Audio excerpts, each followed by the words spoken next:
Il y a les petits esprits, il y a les grands esprits. Cet esprit est faible.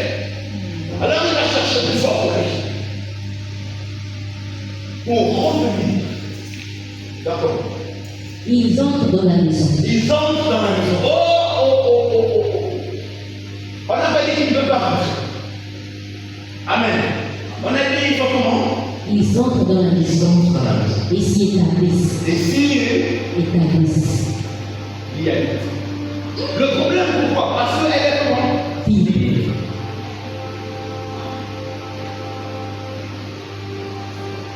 Est-ce qu'on peut pas? Amen. Ça veut dire seulement que si un esprit est sorti de vous, ne pensez pas que c'est fini. Il ne peut pas rester comme ça. N'est-ce pas? Sauf si vous le repos.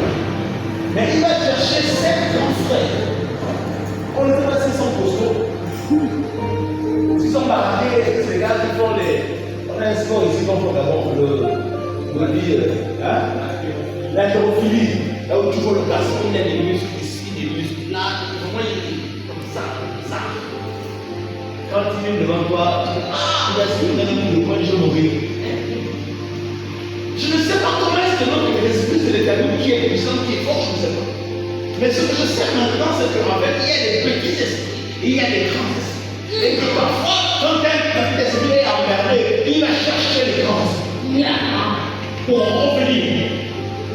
Revenir dans leur maison et ils s'installent parce que la maison est vide. Tu as besoin de Jésus. Amen.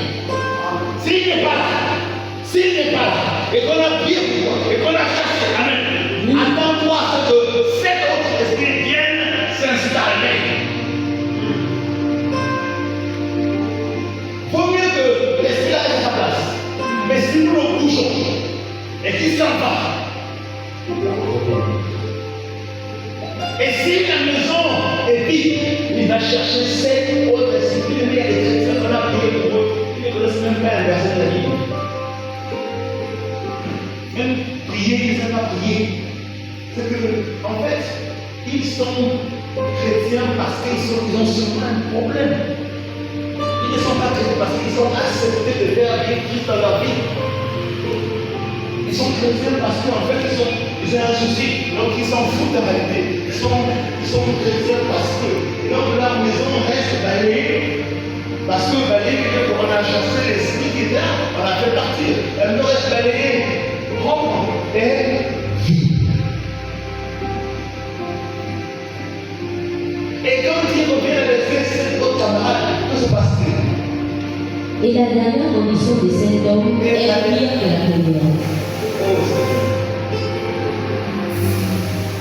La dernière condition de cet homme est pire que la première.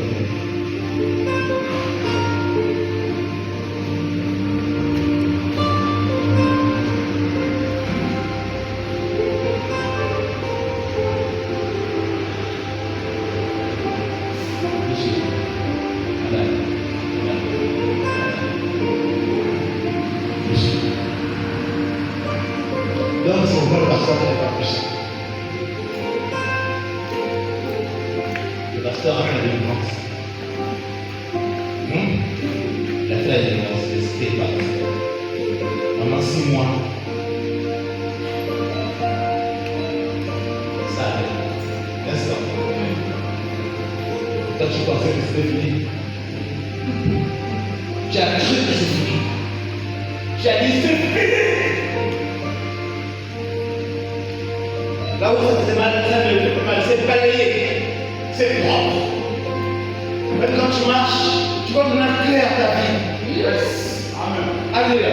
Amen. Non, quand tu restes même. Non, tu te sens bien. Le problème, c'est pas un problème. Amen. N'oublie pas qu'il ne vient pas. Amen. Et maintenant, il va aller chercher. Autrement dit, il va aller là où se trouvent les esprits. Et il va chercher ses grands frères. Ces hommes forts. Comme nous quand on a un problème. Oh, bien aimé. Là, c'est une idée.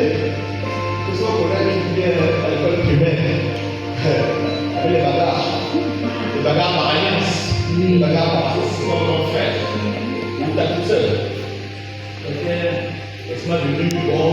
T'as dit, oh non, il y a Jean-Jacques, oui. Non, c'est l'homme là. C'est le gars là.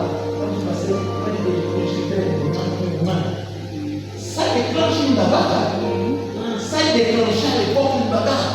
Tu dis oui, pourquoi ça? Achète, allez, les chiffres. Regarde ce qu'il encaisse. Il faut aussi prendre ses parents aussi. Et ça arrivait. Et toi aussi, tu vas devenir la face de là. Alléluia. Amen. Amen. Mais le problème avec l'esprit qui sort de nous, c'est que s'il vient et trouve quelqu'un, il n'entre plus.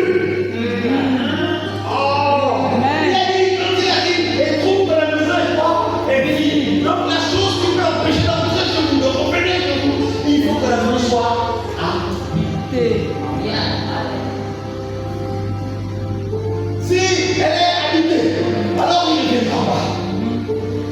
Amen. Mais si elle n'est pas habitée, il va revenir. Même après 3 ans, même après 4 ans, même après 5 ans, il va revenir.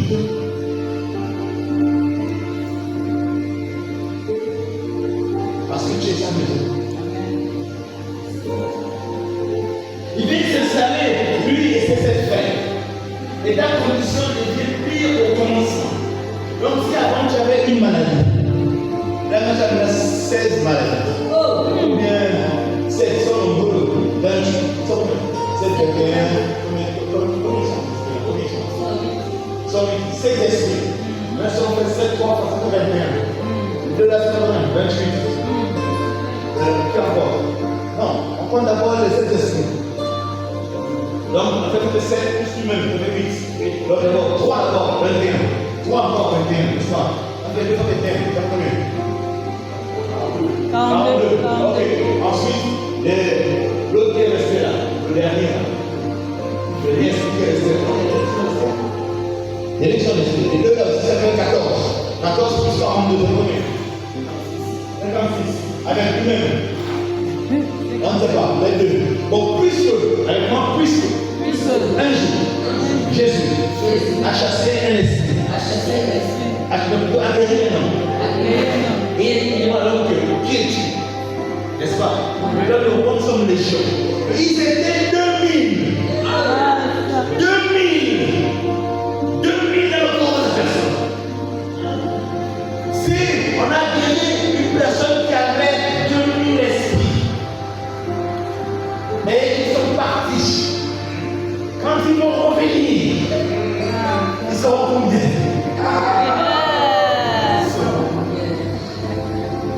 Ils seront combien? Mais il faut comprendre, hein? Alléluia. Il faut comprendre que pour un esprit qui ne possède pas quelqu'un, c'est le même esprit. Il doit posséder quelqu'un. Ça fera de lui un esprit. Ça veut dire qu'il a fait sa mission. Comprenez-moi? C'est que dès qu'il nous a possédé, ça veut dire qu'il a atteint sa mission. Un esprit qui n'a plus de personne n'est pas un esprit. En fait, il a échoué sa mission. Il est comme un père qui a 30 ans qui n'a pas mangé pour ses enfants.